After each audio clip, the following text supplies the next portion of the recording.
Rumah Tuhan, rumah kita. Mari kita kobarkan semangat untuk menjemaatkan keluarga dan mengkeluargakan jemaat, serta menjadikan GKT Banyuwangi sebagai komunitas rohani di mana saling menguatkan dan menumbuhkan. Saudara-saudara yang dikasihi oleh Tuhan, salam damai sejahtera bagi kita sekalian.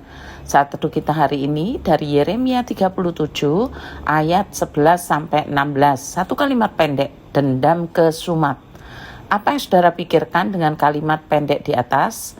Pernahkah saudara-saudara mempunyai dendam kesumat kepada seseorang sehingga saudara hanya menginginkan kejatuhan atau kematiannya? Saya berharap tidak, saudara, sebab dendam kesumat itu akarnya adalah kebencian, dan ekspresi kebencian yang paling brutal adalah membunuh orang dengan berbagai cara.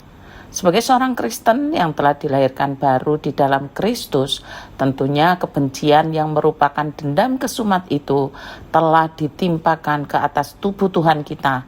Dan sekarang kita tidak lagi memeliharanya atau memegang terus kebencian itu. Pada saat teduh kita hari ini ada seorang bernama Yeria. Yeria ini mempunyai jabatan yang penting, yaitu seorang perwira militer, seorang kepala jaga yang menangkap Nabi Yeremia. Yeria ini adalah putra Salemia dan cucu Hanania. Beberapa penafsir Alkitab menduga Hanania yang dimaksud adalah nabi palsu yang pernah ditentang oleh Yeremia dalam Yeremia 28. Sehingga penangkapan ini mungkin didasari, kemungkinan besar sih, didasari oleh dendam pribadi, dendam kesumat keluarganya.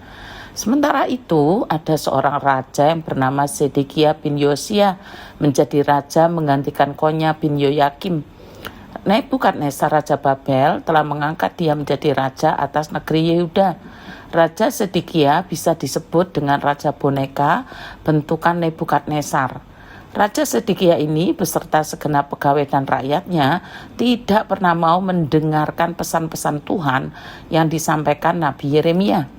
Biasanya raja-raja yang menentang atau menolak pesan para nabi adalah raja-raja yang menganggap bahwa nabi tidak pernah menubuatkan yang baik sesuai harapan mereka, termasuk pesan yang disampaikan Nabi Yeremia kepada Raja Zedekia ini.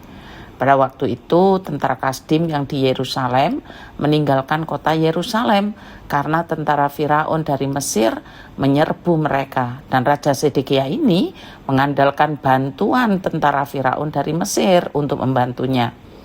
Bagaimana jawaban Nabi Yeremia kepada Zedekia? Beginilah firman Tuhan Allah Israel kepada Raja Yehuda yang menyuruh kamu kepadaku, ku Tuhan, untuk meminta petunjuk. Kamu harus mengatakan begini, lihat, tentara Firaun yang telah berangkat keluar untuk membantu kamu akan kembali ke negerinya ke Mesir. Tetapi orang-orang Kasdim akan datang kembali memerangi kota ini, merebutnya dan menghanguskannya dengan api. Beginilah firman Tuhan. Janganlah kamu membohongi dirimu sendiri dengan mengatakan, orang-orang Kasdim itu telah pergi selamanya daripada kita. Padahal mereka tidak pergi selamanya, dan seandainya kamu memukul kala segerap tentara orang Kasdim yang telah memerangi kamu itu, sehingga di antara mereka hanya tinggal orang-orang yang luka parah, masing-masing di kemahnya, mereka akan bangun dan menghanguskan kota ini dengan api. Zedekia menjadi sangat benci kepada Nabi Yeremia karena perkataan ini. Nah, setelah kasus dengan Raja Zedekia, maka Nabi Yeremia pergi ke daerah Benyamin dengan maksud mengurus di sana pembagian warisan di antara kaum keluarganya. Dan di perbatasan itulah ia ditangkap ditangkap Yeria, seorang perwira militer, putra Salemia dan cucu Hanania. Hanania ini adalah nabi palsu yang ditentang oleh Nabi Yeremia. Dan sekarang dendam kesumat itu dibalaskan oleh Yeria.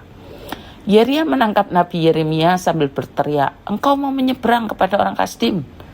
Ia menuduh tanpa bukti dan tanpa alasan yang kuat. Kemudian Nabi Yeremia diserahkan kepada para pemuka yang menjadi akhirnya marah kepada Yeremia. Mereka memukul Yeremia dan memasukkannya ke dalam rumah tahanan, rumah panitera Yonatan itu. Adapun rumah itu telah dibuat mereka menjadi penjara. Ketika Raja Sedekia menyuruh orang untuk mengambil Nabi Yeremia, sang Nabi mengatakan kepada Raja Sedekia, "Apa dosa yang kuperbuat kepadamu, kepada pegawai-pegawaimu, dan kepada bangsa ini, sehingga kamu memasukkan aku ke dalam penjara?" Dan sekali lagi, ketika Raja Sedekia menanyakan kehendak Tuhan, Nabi Yeremia tetap menyampaikan kebenaran, yaitu bahwa sang raja akan diserahkan ke dalam tangan Raja Babel. Nabi Yeremia menyampaikan kebenaran, yaitu firman Tuhan. Memang firman itu tidak menyenangkan Raja Sedekia maupun Hanania. Dampaknya, sang nabi menderita karena kebenaran. Saudara memilih yang mana? Aman dalam kepalsuan atau menanggung risiko dalam kebenaran? Biar keputusan kita berdasarkan apa yang menyenangkan hati Tuhan. Tuhan Yesus memberkati kita semuanya.